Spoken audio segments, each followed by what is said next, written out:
Que bom podermos começar mais um programa O Espírito da Letra, analisando a obra Nosso Lar, de André Luiz, através do médium Francisco Cândido Xavier. Estamos chegando ao final da obra. Estaremos hoje tratando do capítulo 44, As Trevas.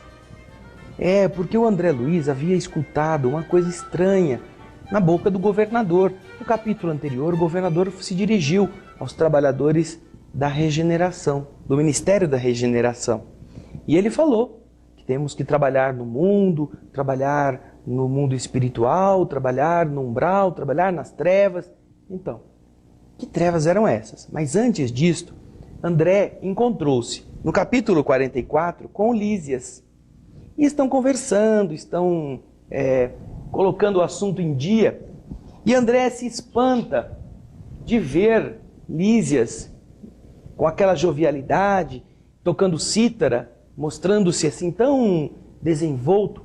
André se encanta também com o bem-estar que sente na companhia de amigos. E você vai ver logo no começo, no segundo, terceiro parágrafo, André Luiz vai começar a analisar essa realidade interior, essa coisa boa.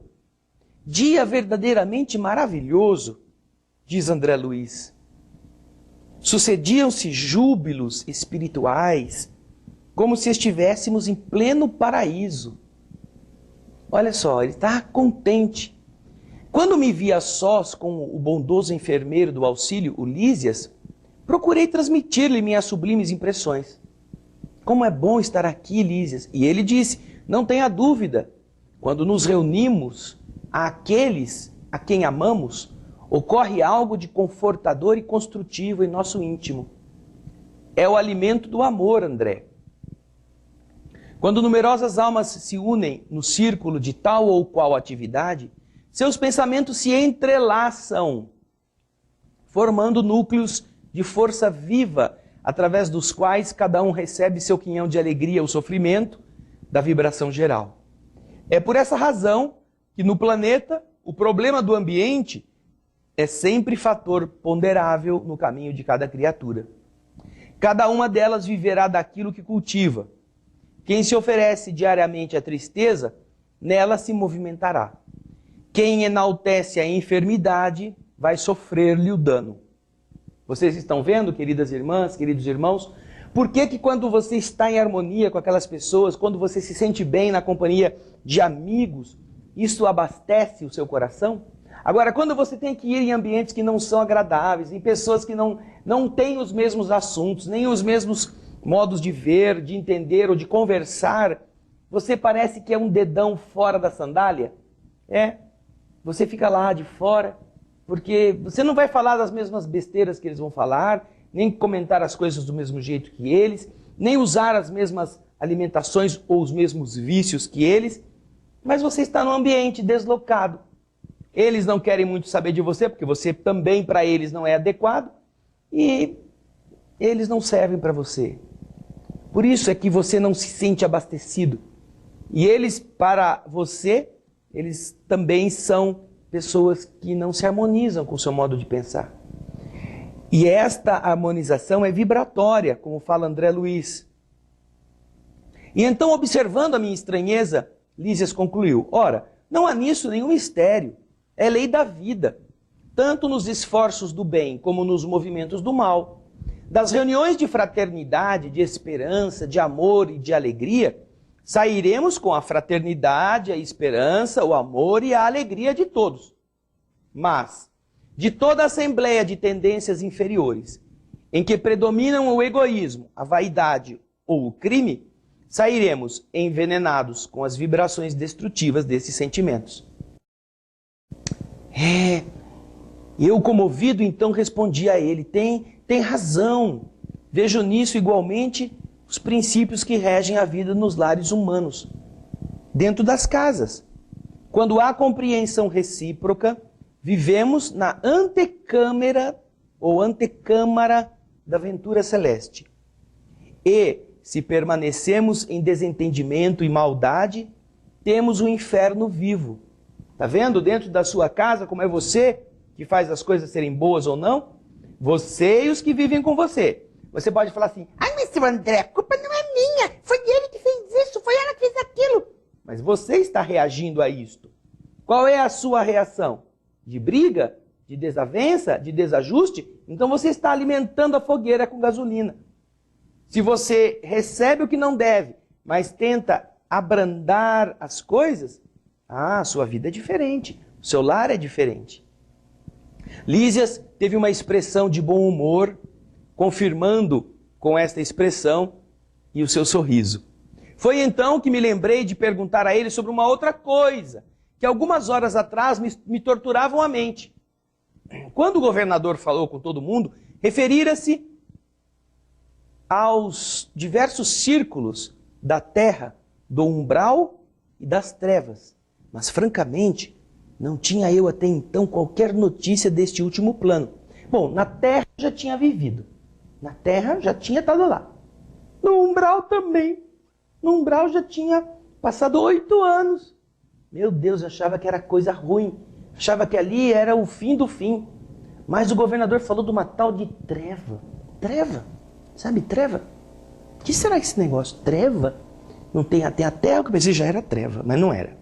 Aí eu fui para o umbral, pensei que já era o pior de tudo, mas não era.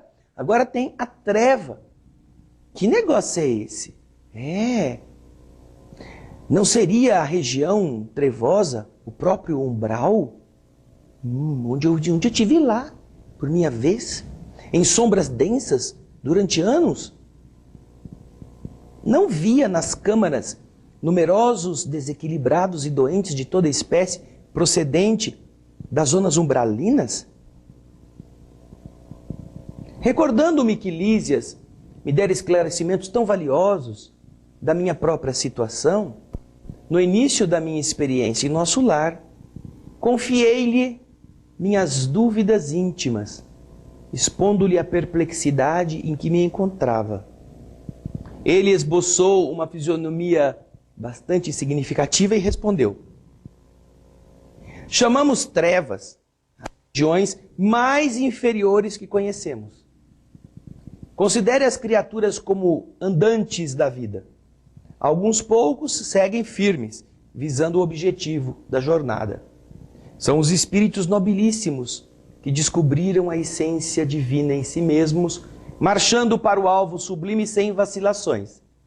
Mas o que será que vai ser dos outros então?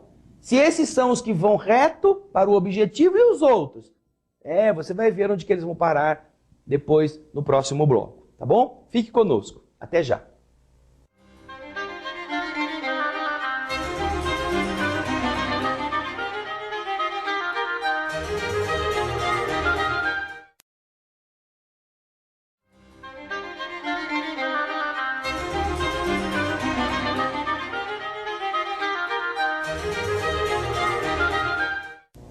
Estamos de volta, estudando o livro Nosso Lar, hoje o capítulo 44, As Trevas.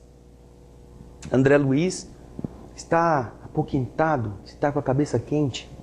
Ele ficou surpreso com a referência a uma região que até então ele não conhecia, chamada de Trevas pelo governador da cidade. E então ele vai a Lísias, aquele enfermeiro amigo, e pergunta: o que é esse negócio, Lísias? Treva? Eu pensei que onde eu tinha estado era o pior. Aí Lísias explica para ele. Acompanhe o texto. Chamamos trevas as regiões mais inferiores que conhecemos. Considere as criaturas como itinerantes da vida. Aqueles que caminham, caminhantes da vida. Alguns poucos seguem resolutos, firmes, visando o objetivo essencial da jornada.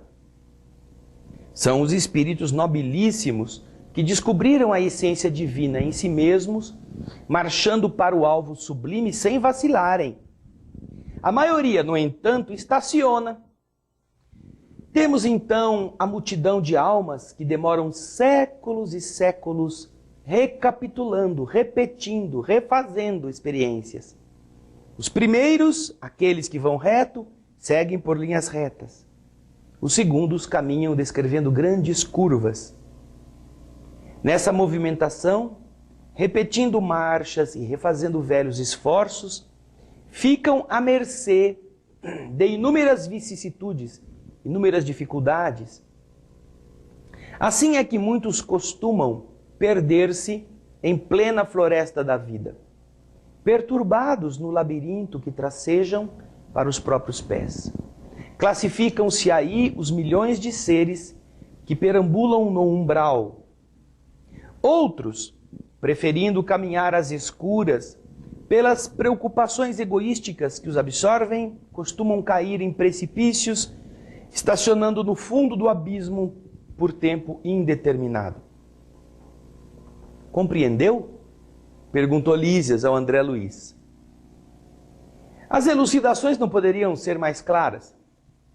Sensibilizado, porém, com a extensão e complexidade do assunto, eu ponderei a ele. Ô Lísias, o que são essas quedas, hein? Peraí. Ô Lísias, fala com a gente. Que quedas são essas, hein? Como que acontece? Por que acontece? Esse negócio, essas quedas em abismos mais profundos, por que são assim? Por que elas ocorrem? Então, o enfermeiro ouviu bem o André, não é? Que tinha dúvidas variadas, não eram só essas. Ele também queria saber se só acontecia na Terra, se somente os encarnados eram suscetíveis de precipitarem-se no despenhadeiro. Essas coisas, né, curiosas, que todo mundo quer saber. Lísias pensou um minuto e respondeu. Olha, André, sua observação é oportuna. Em qualquer lugar, o espírito pode precipitar-se nas furnas do mal. Salientando-se, porém, que nas esferas superiores as defesas são mais fortes. Ficando mais difícil, portanto, é mais intensa a culpa pela falta cometida. Quanto mais elevado, mais o indivíduo se culpa. Entretanto, respondi, diz André Luiz, a queda sempre me pareceu impossível nas regiões estranhas ao corpo terreno. No ambiente divino, o conhecimento da verdade, o auxílio superior me pareceram sempre antídotos infalíveis ao veneno da vaidade e da tentação. Lísia sorriu e esclareceu. O problema da tentação, André, é mais complexo. As paisagens do planeta terrestre estão cheias de ambiente divino, conhecimento da verdade e auxílio superior. Vejam que raciocínio bonito Lísias vai fazer. O André está achando que o espírito, estando já em níveis mais elevados no plano invisível, estará mais facilmente protegido, evitando a tentação. Mas Lísias está dizendo a ele, olha André, não é bem assim, o problema da tentação é mais grave. Olha a Terra, está cheio de lugares divinos, cheio de belezas, natureza exuberante, cheio de convites à elevação. Não são poucos os que compartem ali de batalhas destruidoras entre as árvores acolhedoras e os campos primaveris. Muitas pessoas cometem homicídios à luz da lua, insensíveis à profunda sugestão das estrelas. Outros ainda exploram os mais fracos, ouvindo elevadas revelações da verdade superior. Não faltam na Terra, André, paisagens e expressões essencialmente divinas. As palavras do enfermeiro calavam-me fundo no espírito. De fato, em geral, os guerreiros estimam a destruição na primavera e no verão, enquanto a natureza estende no solo e no firmamento maravilhas de cor, perfume e luz. Os latrocínios e homicídios são praticados de preferência à noite, quando a lua e as estrelas enchem o planeta de poesia divina. A maioria dos perseguidores da humanidade constitui-se de homens eminentemente cultos, que desprezam a inspiração de Deus. Renovando minha concepção referente à queda espiritual, acrescentei, mas olha, Lísias, você poderá me dar uma ideia da localização dessa zona de trevas? Se o umbral está ligado à mente dos homens, onde fica ou onde ficará semelhante lugar de sofrimento e pavor? Boa pergunta, não é? Boa pergunta. Onde será que fica esse trem aí, seu Ulisses? A terra eu sei onde é. O umbral eu sei onde é. O nosso lar eu também sei onde é. Mas e a treva? Esse abismo aí que o senhor está falando? Onde é que fica? Porque certamente eu não vou querer passar por lá bem pertinho.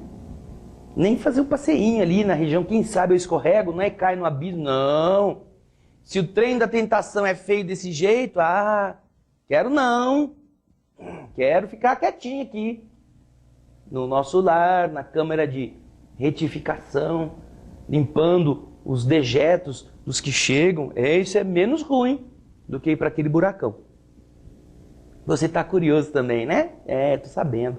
Se você também quer saber onde é a treva, você pode pensar, a treva é lá o lugar onde eu trabalho. Não, não é não. A treva é morar com meu parente. Também não é não. Aí ainda é o paraíso. Porque nos ensinam, nos ajudam, nos educam. Aí ainda é o local bom onde você terá condições de crescer. Você vai ver onde é a treva daqui a pouquinho, no próximo bloco. Não vai embora não, hein? Até já.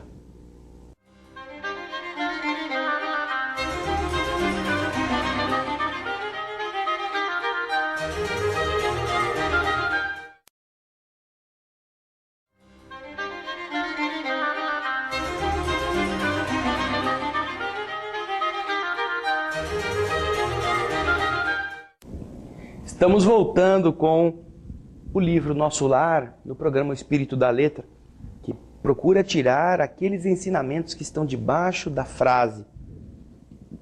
E nós vimos no bloco passado que o André quer saber onde é que fica a treva. Ele não sabe.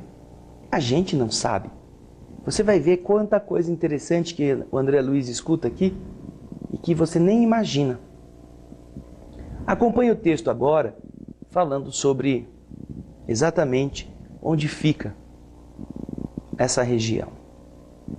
André Luiz perguntou onde era a treva. E o espírito do Lísias vai dizer a ele: existem esferas de vida em toda parte, André. O vácuo, aquela coisa vazia, sempre há de ser uma mera imagem literária. Em tudo existe energia vivente e cada espécie de ser funciona em determinada zona da vida. Depois de um pequeno intervalo em que ele ficou pensando, ele continuou dizendo: naturalmente, como aconteceu a nós outros, você situou como região de existência, além da morte do corpo, apenas os lugares que se iniciavam da superfície do globo para cima, esquecido do nível para baixo.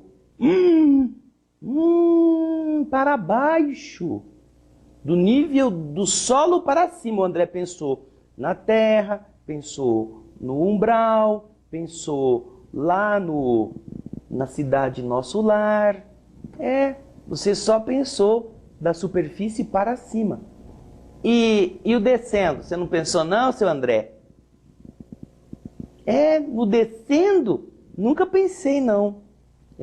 Pois então, existem coisas que estão lá para baixo. Você vai ver no texto como o Ulisses explica para ele. Vamos lá. A vida, contudo, palpita na profundeza dos mares e no âmago da terra, no seio da terra. Além disso, há princípios de gravitação para o espírito, como se dá com os corpos materiais. Princípios de gravitação. Vejam só. Existem princípios de gravitação. Do mesmo modo que a Terra atrai os corpos densos, existem princípios de gravitação que atraem os espíritos. Olha outro ensinamento. A Terra não é somente o campo aberto que podemos ferir ou menosprezar a nosso bel prazer.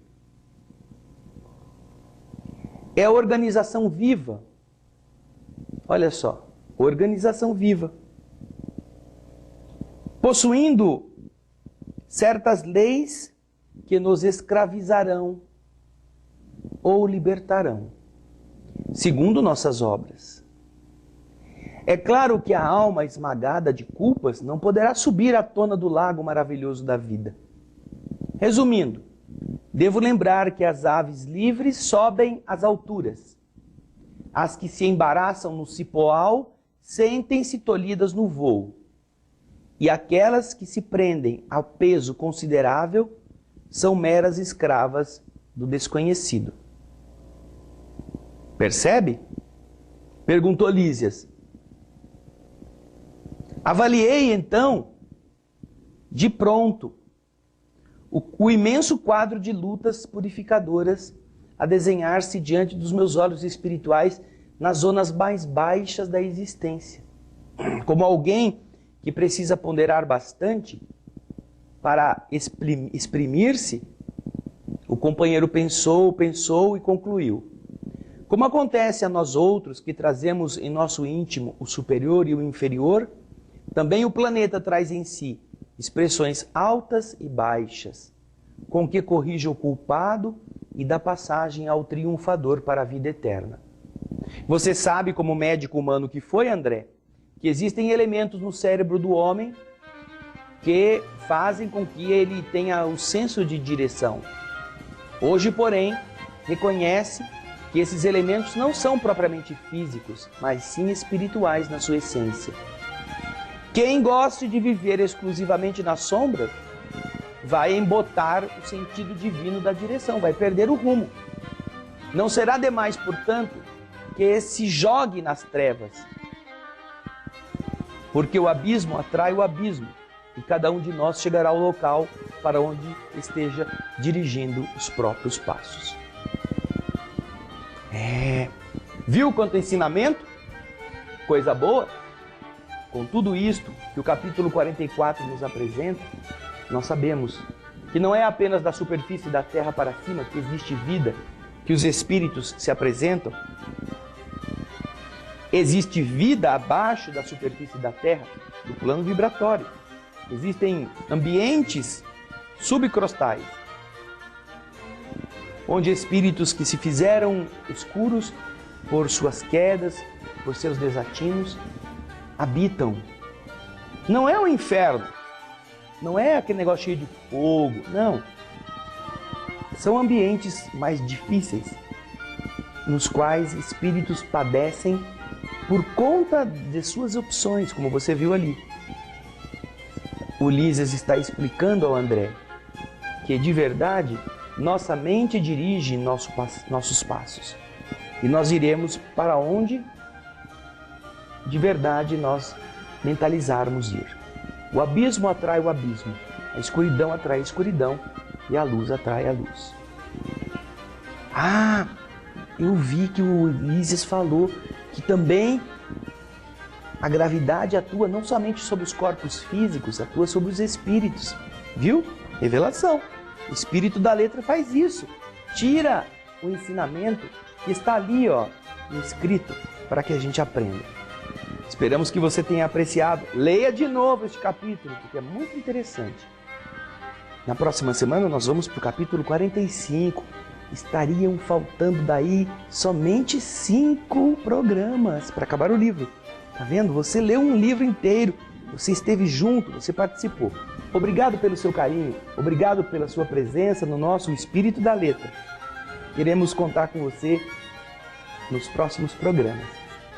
Um grande abraço e muita paz.